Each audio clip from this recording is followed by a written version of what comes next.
Me voy hasta la provincia de Entre Ríos para hablar con la doctora Cecilia Goyeneche, que, a ver, la doctora Goyeneche la entrevistamos el año pasado porque está pasando un proceso de jury de enjuiciamiento bastante controvertido.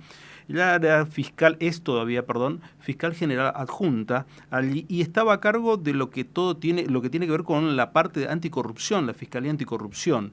Y esta semana ha sido una bomba la condena contra Sergio Uribarri, el ex gobernador de la provincia de Entre Ríos. Cecilia, ¿qué tal? Buen día, ¿cómo le va? ¿Cómo está usted? Hola, buenos días, ¿cómo están? Un gusto hablar con ustedes. La verdad que siempre que un gobernador tiene una condena, llama la atención y uno se pregunta, no son muchas las condenas a exgobernadores con vigencia y poder político en lo que va de este siglo. Nosotros tenemos la experiencia acá de Raúl Romero Feris y después en las provincias no es tan común. Este No. tránsito que hemos visto y esta condena, qué evaluación realiza usted primeramente sobre todo esto que ha ocurrido en este proceso que usted fue una de las personas que lo llevó a cabo?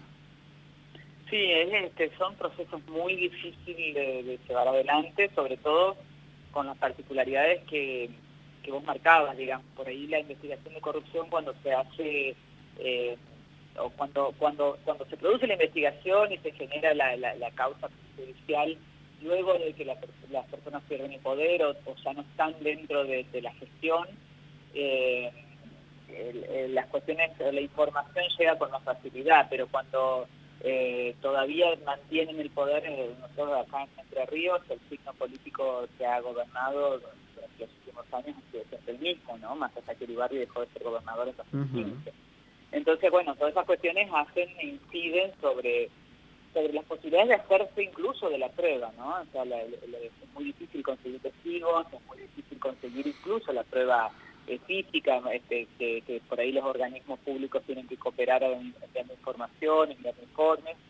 Pero bueno, finalmente aquí lo que pasó es que esa prueba se encontró, especialmente a raíz de los primeros pasos que se dieron en la investigación, que fueron unos allanamientos muy importantes que se realizaron, donde se encontró muchísima información.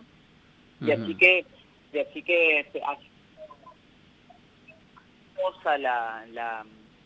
la investigación y eso se concluyó en la sentencia condenatoria de este jueves, ¿no? Recordemos que uno de los hechos que se le acusa, uno de los principales hechos, es el manejo publicitario de una Sí. campaña de la provincia de Entre Ríos que en realidad ustedes interpretaron que claramente era una cuestión de la figura personal, una campaña que en su momento eh, tuvo un costo de alrededor de 25 millones de pesos, muy Y costoso para bastante una más que provincia. eso, sí. Lo que pasa es que lo que se vio en 2014, recuerdan más o menos cuando fue todo el conflicto con los fondos buitres. En Sí. ese momento, en paralelo con eso, Uribarri se lanza bastante fuertemente con la idea de ser candidato a presidente en 2015. Y empezó a aprovechar determinadas circunstancias de actuación de la provincia de Entre Ríos para pagar con esos fondos su publicitación personal, es decir, él no era una persona conocida a nivel nacional y necesitaba hacerse conocido, y entonces, bueno, lo que nosotros llevamos a juicio son, en relación con estos tres hechos. Uno de ellos, por ejemplo, fue cuando en la cumbre del Mercosur, que se realizó a fines del 2014, él paga la publicación de unos spots publicitarios que en realidad eran de su propia imagen personal, y esos spots publicitarios salieron 28 millones y medio de pesos, cuando todo el presupuesto de la cumbre del Mercosur era de 20 millones de pesos, ¿no? Del presupuesto que había estimado el Estado Nacional para eso. Y luego en enero de 2015 paga un parador en Mar del Plata con el fin simulado de que estaba publicitando la provincia de Entre Ríos para turismo, pero en realidad el parador estaba, cuando lo montan, era como un pelotero inflable. Cuando lo arman en Mar del Plata, lo primero que aparece es una gigantografía con su propio rostro, ¿no? Bueno, todas estas son circunstancias que además luego se fue comprobando en esa investigación inicial que era exclusivamente de esto. Cuando se hicieron los allanamientos se comprobó que además, por ejemplo, cuando hicieron ese parador en Mar del Plata, que salió casi 15 millones de pesos, 4 de esos 4 millones de pesos volvieron, directamente fueron destinados al pago de carteles en las rutas de la provincia de Buenos Aires, ¿no? O se devolvieron a una empresa de familiares, se devolvieron así, dinero constante y sonante, se devolvieron a una empresa de familiares del exgobernador. Entonces, la prueba era tan contundente de que estaba absolutamente todo esto armado para autopublicitarse y a la vez para sacar dinero del Estado para pagar esas campañas. Una cosa que llama la atención por ahí en cuestiones jurídicas es que, está bien, se comprueba la malversación de caudales públicos, pero el enriquecimiento ilícito no. ¿Esto qué quiere decir? Que se distribuye fondos para otras cosas, pero que no se queda. Y es un delito igual, no, eso no es culpa en lo más mínimo, pero es un poco así. No, en realidad lo que pasa acá en la provincia, Uribarri también tiene una causa de enriquecimiento ilícito, que es una causa, la investigación de enriquecimiento ilícito es aún más compleja y a veces bastante lenta, porque claro, el objetivo es hacer un conteo de todo el patrimonio de una persona y a veces de sus familiares o de posibles testaferros durante un periodo de tiempo, ¿no? Y ese tipo de investigación es muy engorrosa, muy difícil de hacer y bueno, después se hacen pericias que también son difíciles y largas. Pero él, además de estas causas, tiene otra causa de enriquecimiento ilícito donde están implicados él y varios de sus familiares, porque también se detectó que además de ese dinero, en realidad, ese dinero es dinero gastado, dinero que se gastó en su publicidad. Pero además tiene otra causa por enriquecimiento ilícito.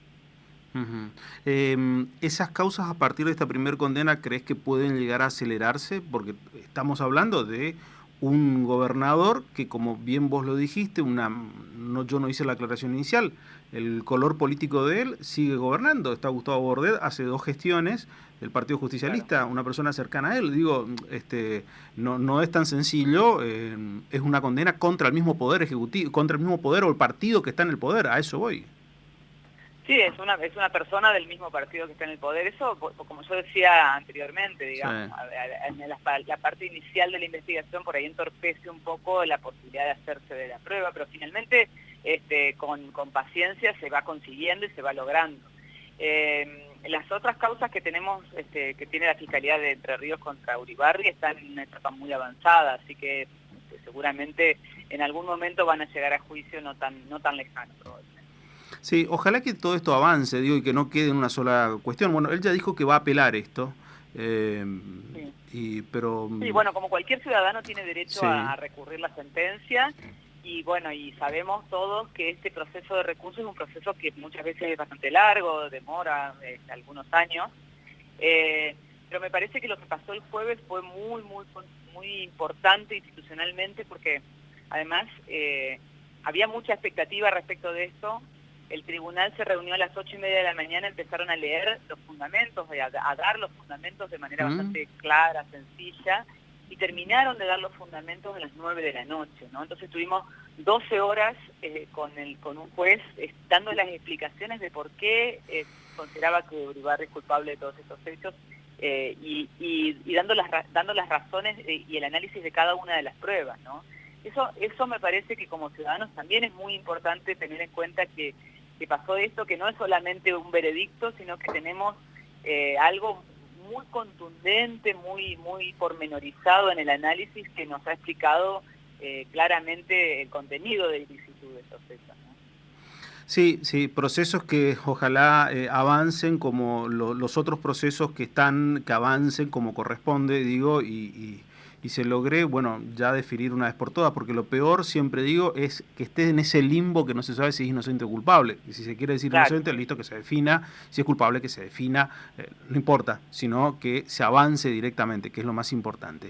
La verdad, es complicado muchas veces llegar a juicio, porque también muchas veces las propias defensas tienen estrategias que están vinculadas a demorar ese momento, ¿no? Demorar el momento del juicio, porque bueno, cuanto más prueba hay en una causa, más complicado es llegar a juicio, o más riesgoso de llegar a juicio, porque es más certera la condena, ¿no? Entonces, bueno, a veces pasa que llegar al momento del juicio es un momento donde hay muchos obstáculos que pasar para llegar a ese momento.